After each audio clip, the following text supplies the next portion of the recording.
Clayton and Lola Majors. Mr. Majors, the elementary principal. Mrs. Majors, home economics at the high school. Lola Majors.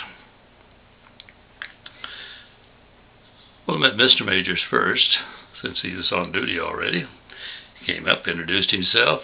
First impression, just excellent. Tall, rangy, big-boned man, pleasant face. Very professionally dressed and appearing. Friendly. Been there, sometimes the fellows that have been there you get the feeling that you're under inspection when they come in. Didn't get any of that kind of feeling at all. And he let me know that I am pretty experienced here and think I've got a pretty good handle on the elementary school, no big problems. However, he said there is one, and that's the matter of space.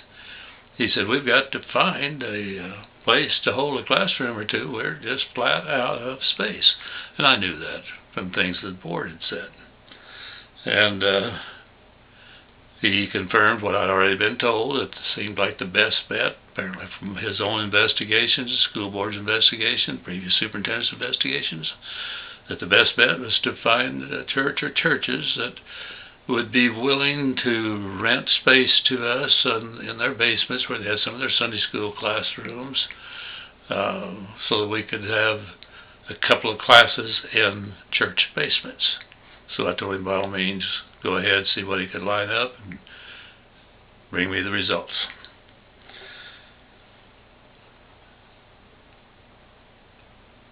In the community, we had more than one lawyer. I've mentioned Shelley Grable was a school lawyer.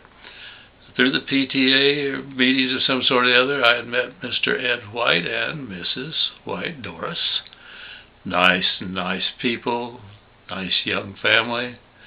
And I was just amazed one day to receive, and this actually happened the next year, but I'll forget it if I don't talk about it now when I'm introducing Clayton and Lola. Telephone rang at home. Boy, this lady, and I didn't really know who it was, started out, but I could tell she was mad. I thought, oh boy, I don't know what this is about, but we must have really goofed on something. Well, she got settled down enough to tell me it was Doris White. Okay, what's going on? Do you know what that home ec teacher is doing up there? Well, yeah, I thought she was doing a pretty good job. It's a disgrace. Mrs. White, what is the disgrace? I mean, it sounded to me like maybe something really bad is going on. She said that woman is letting girls in her class bake cakes using a box mix. Boy, she said it like it was an indecent act. Boy, I wasn't about to tell her that at our house we make cakes, had been making for years, cakes sometimes from scratch and sometimes with a box. I didn't want her to think too badly of us, so I didn't mention that at first. But then she continued to carry on about it, and I said, well,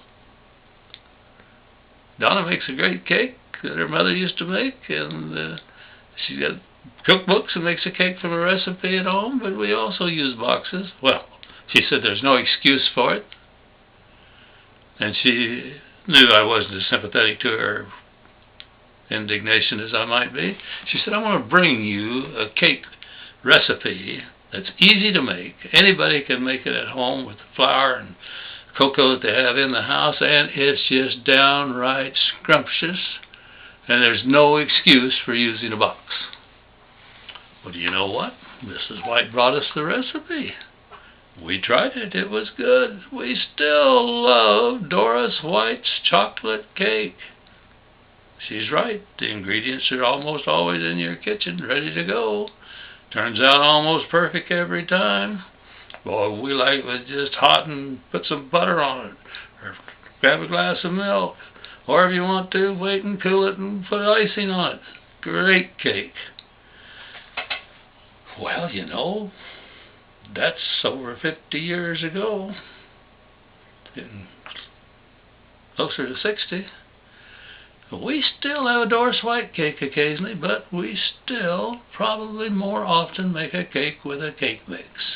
Guess we're just kind of slovenly and lazy. What neat people. Clayton and Lola Majors, Elkhart, Kansas.